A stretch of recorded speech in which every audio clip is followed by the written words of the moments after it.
Memang brother tu terbang ke depan, lepas tu dia tergolek, dia punya lutut tu, dia punya isi dekat lutut tu terkoyak sampai nampak tulang yang ada dekat dalam lah.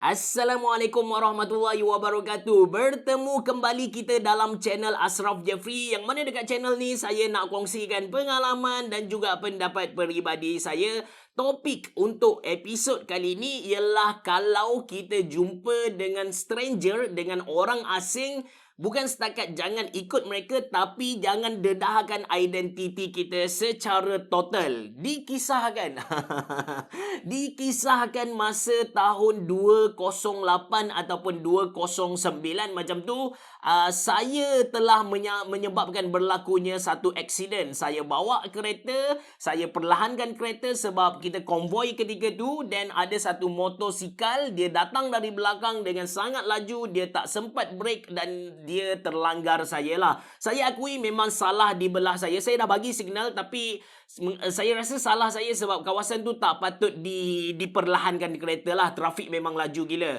So basikal tu langgar punggok kereta saya, dia terlompat sampai memang terbang, memang brother tu terbang ke depan, lepas tu dia tergolek, dia punya lutut tu, dia punya isi dekat lutut tu terkoyak sampai nampak tulang yang ada dekat dalam lah. Untuk berkata, masa tu kita tengok macam kan, apa kalau orang Kelantan kata seriau kan. So tengok tu memang mengerikan. Tapi bila saya bercakap dengan orang-orang yang memang dalam bidang perubatan ni, dan even benda ni benda ni sangat menarik sebenarnya yang menyebabkan kita sakit adalah daging-daging ataupun kulit-kulit kita tu lah. Tapi bila sampai level tulang, kita tak akan rasa sakit dah. Tulang tu tak menyebabkan kita rasa apa-apa saja. Mungkin orang yang tengok tu rasa sakit. Benda ni pun menarik. Kenapa saya kata menarik? Sebab dalam Quran ada satu ayat tu, saya tak pasti ayat yang macam mana, dia Allah bagi tahu dekat neraka tu Allah akan bakar ahli neraka tu sampaikan kulit daging dia hancur. Lepas tu Allah akan adakan balik kulit daging tu supaya dia terus rasa sakit. So dekat sini kita dapati yang memang bila manusia tu terbakar pada satu level tertentu, dia akan hilang rasa sakit tu. Untuk mengadakan balik rasa sakit tu, Allah akan cipta daging-daging yang barulah. Itu yang menarik. That's why Quran ni memang kalau kita study betul-betul, kita akan dapati ada banyak benda yang kita belum tahu lagi kan.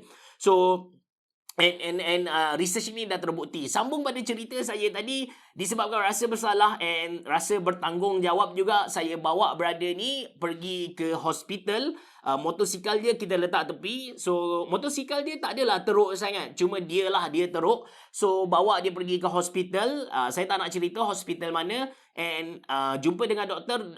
Mula-mula saya bawa pergi ke emergency, dan doktor tengok, doktor pun macam judge tak berapa teruk kot, walaupun nampak daging, nampak tulang kan. So dia duduk dengan saya di tempat biasa sajalah. So kita tunggu panggilan doktor biasa. Masa tu kita sembang lah. Saya sembang, saya memang minta maaf. Saya bagi tahu yang memang salah saya dan sebagainya. Tapi dia okey, dia cool. Brother ni memang cool gila lah. Sembang, cerita, family. Saya pun ketika tu naif sangat. So saya bagi tahulah saya belajar dekat mana. Saya belajar dekat satu universiti dekat Selangor. Lepas tu saya nak pergi ke Jepun ketika tu. Saya asal dari Kelantan. Saya cerita A sampai Z saya punya identiti tu. And bila sampai waktu dia, doktor pun rawat dia, dia punya family pun datang. And family dia datang, ayah dia pun mula-mula ayah dia tu nak marah. Dia punya abang memang nak pukul saya ketika tu. Tapi yang lucunya ialah abang dia sebab maybe nak marah sangat kan dekat saya, dia keluar daripada kereta dia nak pukul saya, tapi ayah dia halang. Lepas tu dia nak masuk balik kereta dia terkunci. Kereta dia terkunci, dan kunci tu duduk dalam kereta. Untuk buka balik kereta tu, dia kena ambil kunci spare dekat rumah dia. Saya pun offer lah, saya bagi tahu, bang, macam ni bang, saya bawa abang pergi ke rumah, okey ke tak? So bawalah pergi dia ke rumah, apa semua, sembang dengan abang dia dalam kereta. Saya minta maaf and cerita sekali lagi, cerita saya punya personal experience dan personal identity. Lepas tu sampai balik dekat dia, semua dah cool down, dah okey semua. Dan ayah dia bagi tahu, saya tanyalah berapa kena bayar ni kan. Sebab saya mengaku memang kesalahan dari pihak saya. ayah dia pun bagi tahu, tak apalah adik, sebab adik dah urus sampai hospital, lepas tu pergi dekat rumah pak cik lagi apa semua ni. Tak apalah, dia pun okey, tak apa, tak ada masalah, tak payah bayar apa-apa. Saya ketika tu somehow happy lah sebab tak perlu bayar apa-apa. Ketika tu student, mana tahu apa duit-duit, saya tak bagi tahu parents saya yang saya accident ni. And okay lah, saya pun balik dekat rumah. Tiba-tiba pukul 10 malam macam tu, brother tadi yang accident tadi call saya marah-marah. Dia bagi tahu dia nak duit juga. Saya masa tu macam cuak juga. Saya tak tahu nak buat apa. Saya reply dia, saya bagi tahu bang. Macam ni bang. Saya bukan tak nak bayar, tapi ayah abang bagi tahu tak perlu bayar. Dia pun bagi tahu tu ayah aku. Aku nak duit, dia kata. Saya pun macam tak ada masalah bang. Saya boleh transfer duit ke abang. Tapi saya nak transfer ke akaun ayah abang. Dia pun marah lah. Dia marah-marah. Dia cakap, aku tahu kau duduk mana, aku nak pergi serang kau. Masa tu saya cuak gila. Saya pun call saya punya macam abang angkat macam tu. Dia pun nasihat kepada saya, stick dengan apa yang saya buat. Dia bersetuju lah dengan saya. Sebab ayah dia kan dah bagi tahu tak payah bayar apa kan.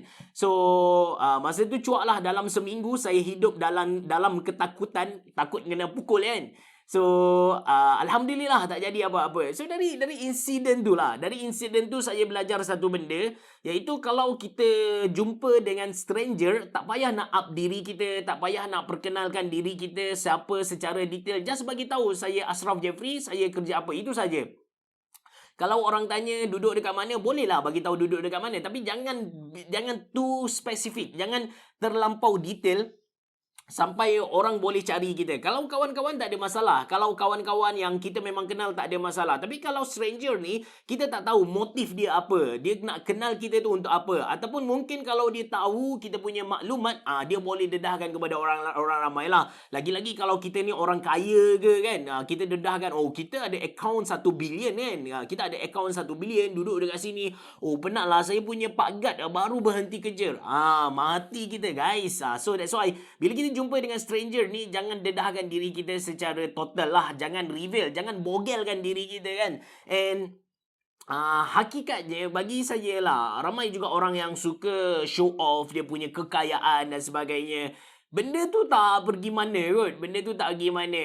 Kalau kita tak tahu nak sembang apa dengan dia, yes kita boleh buka kita boleh buka topik kerja apa, dan dari situ kita cerita-cerita. Dari situ juga kita boleh tarik perbualan. Maybe ada kena yang ada benda yang itchy suruh, ada benda yang sepadan untuk kita sembang dengan dia. Kalau dekat Jepun, untuk mulakan satu-satu perbualan tu, kita akan cerita macam tenki desu ne, macam cantiknya cuaca hari ni. So dari situ kita akan bawa perbualan lah. So perbualan tu maybe kita bawa kepada benda-benda yang simple.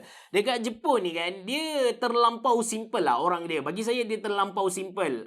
Topik perbualan yang biasa orang akan tanya ialah, Shumi wa nan desu ka? Apakah hobi awak? Dia directly dia tanya, apakah hobi awak? So dia pun ceritalah hobi saya gini. And sebut tentang hobi ni, yang paling lucu tentang Jepun hobi ni ialah, biasa kalau kita zaman kecil-kecil dulu, kalau orang tanya kita reverse kejap. So dekat Jepun, topik shumi awak tu apa, maksudnya hobi awak tu apa, adalah topik yang tidak mengenal umur. Maksudnya topik ni valid. Walaupun anda bersembang dengan pakcik yang esok dah nak mati dah, dia masih lagi valid. Tapi dekat Malaysia ni, somehow bila orang tu dah habis sekolah menengah, kita dah tak tanya orang, hobi kau apa Jarang gila kita tanya. Tapi dekat Jepun itu adalah satu topik yang general lah.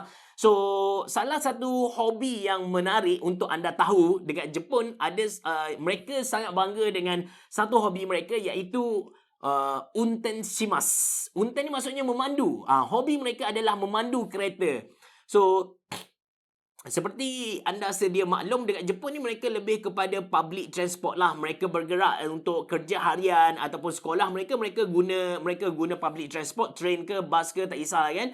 Dan mereka memandu pada hujung minggu sahaja. So hujung minggu tu mereka memandu untuk hobi sahaja, bukan untuk ke tempat kerja ke, tak ada. Untuk hobi sahaja. That's why kereta-kereta second hand dari Jepun ni sangat-sangat, kita kata sangat-sangat bagus lah dia punya condition tu. And bila mula-mula saya dengar macam bila sensei ataupun pensyarah saya bagi tahu benda ni dekat Jepun, unten ataupun memandu tu adalah satu hobi, saya tak dapat brain lagi benda tu. Adakah benda ni diada-adakan oleh pensyarah saya kan? Tapi bila saya pergi dekat sana, saya bekerja dekat sana, yes. Memang kawan saya ada, bila kita tanya pasal Shumatsu nak buat apa, hujung minggu ni kita nak buat apa, dia bagi tahulah, okay, hujung minggu ni kita unten lah, kita memandu lah. So, sewa kereta sebab kami baru bekerja kan, tak ada kereta lagi. Sewa kereta, then pergi drive. Drive satu tempat tu jauh lah, maybe 2 jam driving. Lepas tu baru balik, just driving, gelak-gelak dalam kereta, then sampailah dekat satu destinasi tu. Kita orang pergi main bowling, dekat first round, tak silap saya nama tempat tu. So, balik, dia just hobi tu, hobi tu macam tu sahaja. So, maybe sebab sebelum ni ada isu dekat Twitter kata dekat kenduri tak boleh tanya kerja dan sebagainya. Mungkin lepas ni kita boleh tanya, hobi awak apa untuk mulakan percakapan tu. So, lepas tu kita goreng lah macam mana. Kalau dia sebut tentang nasi ke apa hobi dia memandu, maka kita goreng lah. Oh, biasa naik kereta apa? Pernah sewa kereta ke tak? Kita tanya soalan-soalan macam tu untuk panjangkan perbualan kita lah. So, ingat, the rule is, kalau jumpa stranger, bukan sahaja jangan ikut mereka, tapi jangan dedahkan identiti kita secara total. Kita boleh bagi tahu nama kita, kita boleh bagi tahu dia pekerjaan kita, tapi jangan bagi tahu detail. Kalau rumah tu kita tinggal dekat taman A, taman A tu pusing kanan kiri, tu rumah kita. Jangan cerita sampai level tu, just bagi tahu, oh, saya duduk dekat Ceras kan. Ceras tu dekat mana? Ceras tu dekat taman sekian. Enough. Jangan lagi-lagi detail lah. And kalau ditanya pasal kampung pun tak ada masalah. And bagi saya lah, topik yang paling simple untuk disembang dekat Malaysia ni ialah asal mana. Asal mana bang? Asal Kelantan. Kelantan. Oh, kawan saya pun ada orang Kelantan ni kan. Nampak tak? Dia punya topik tu senang untuk kita tarik. Right. So, itu saja untuk video kali ni. Kalau anda suka dengan video ni, jangan lupa untuk tekan butang like dan jangan lupa untuk kongsikan dengan kawan-kawan anda. Ajak kawan-kawan anda untuk subscribe channel Ashraf Jeffrey ni. Terima kasih kerana menonton. Assalamualaikum warahmatullahi wabarakatuh. Bereboh. Jumpa lagi.